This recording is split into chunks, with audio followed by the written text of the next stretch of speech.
नमस्कार दोस्तों, आप देख रहे हैं एडवोकेट सड्डा की वीडियो और आज हम जानने वाले हैं एक ऐसे सवाल का जवाब जो कि लाखों लोगों के मन में होता है कि अगर हम बैंक का लोन नहीं चुका पाए तो क्या हमें जेल जाना पड़ सकता है। अगर आप बैंक का लोन नहीं चुका पाए तो क्या पुलिस आपको गिरफ्तार कर सकती है, क्या बैंक आपको जेल भिजवा सकता है, और अगर आपके पास बैंक का लोन चुकाने के लिए पैसे ही नहीं है तो कानून आपके साथ क्या करता है। आज इस वीडियो में हम बहुत ही आसान भाषा में आपको पूरी सच्चाई बताएंगे कि अगर आपके पास बैंक का लोन चुकाने के लिए पैसे ना हो तब आपको क्या करना चाहिए, और अगर आप लोन नहीं चुका पा रहे हैं तो क्या बैंक आपको गिरफ्तार करवा सकता है।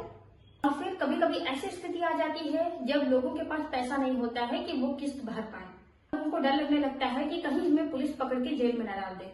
तो चलिए हम इसका पहले तो जवाब देते हैं, सिर्फ लोन ना चुकाने से आपको कभी जेल नहीं होगी। अगर आप लोन नहीं चुका पा रहे हैं तो आपको जबरदस्ती कोई जेल में नहीं डाल सकता। तो चलिए इसे कानून की नजर से समझते हैं, एक सीधा और साधारण सा जवाब जो आप जानना चाहते हैं कि क्या लोन न चुकाने से आपको जेल हो सकती है। तो नहीं, आपको हम सही बात बता दें कि आपको सिर्फ लोन न चुकाने से जेल नहीं हो सकती। आपके पास पैसे नहीं है लोन चुकाने के लिए और आपने बैंक से लोन लिया है तो बैंक आपको जेल नहीं भेज सकता। क्यों? क्योंकि ये एक सिविल मामला है और सिविल मामले में सीधे जेल नहीं होती है। बैंक अपने पैसे निकलवाने के लिए, अपना लोन चुकाने के लिए कानूनी प्रक्रिया अपनाएगा, ना कि सीधे आपको जेल भेज देगा।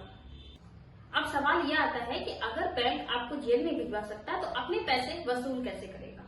तो यहाँ पर सबसे बड़ी बात यही है कि ये एक सिविल मामला है, इसलिए बैंक आपको सबसे पहले रिमाइंडर एंड नोटिस भेजता है, क्योंकि बैंक के पास पैसे वसूलने के और भी बहुत से तरीके होते हैं। तो सबसे पहला जो पॉइंट है वो है हमारा रिमाइंडर एंड नोटिस। बैंक आपको फोन करता है, बैंक आपको मैसेज करेगा और ईमेल करेगा और आपको याद दिलाएगा, यानी कि आपको इसके बारे में याद दिलाता रहेगा टाइम टाइम पे कि आपने बैंक से लोन लिया है और आपको उसकी किस्त चुकानी है।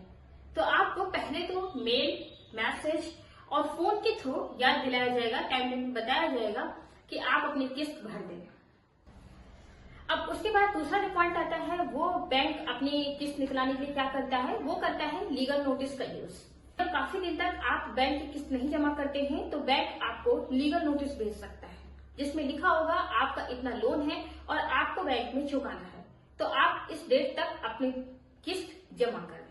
तो अब ये भी जान लेते हैं कि लीगल नोटिस होती क्या है। तो सबसे पहले बैंक आपको जैसे फोन करता है, मैसेज करता है, ईमेल करता है, तो वो डायरेक्ट बैंक से और आपसे बात होती है। लेकिन इतना कुछ करने के बाद भी अगर आप बैंक की किस्त नहीं जमा करते हैं तब बैंक कोर्ट की हेल्प लेता है, और कोर्ट की हेल्प जब बैंक लेता है तो कोर्ट के थ्रू जो नोटिस भेजी जाती है आपको कि आप किस्त जमा करें, तो वही नोटिस कहलाती है लीगल नोटिस।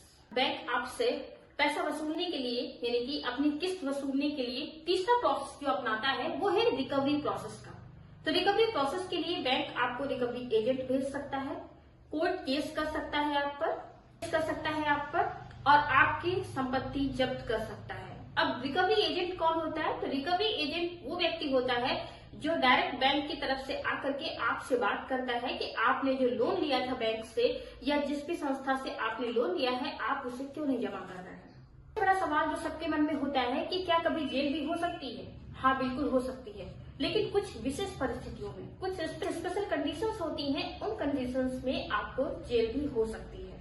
आपने धोखाधड़ी की है, अगर आपने बैंक को अपने बारे में जानबूझकर गलत जानकारी दी है, आपने बैंक में गलत और झूठे दस्तावेज जमा किए हैं, यानी कि जाली पेपर्स आपने जमा कर दिए हैं अपने नाम पे, अगर आपने बैंक को झूठी जानकारी दी है, यानी कि आपने बैंक से धोखाधड़ी की है,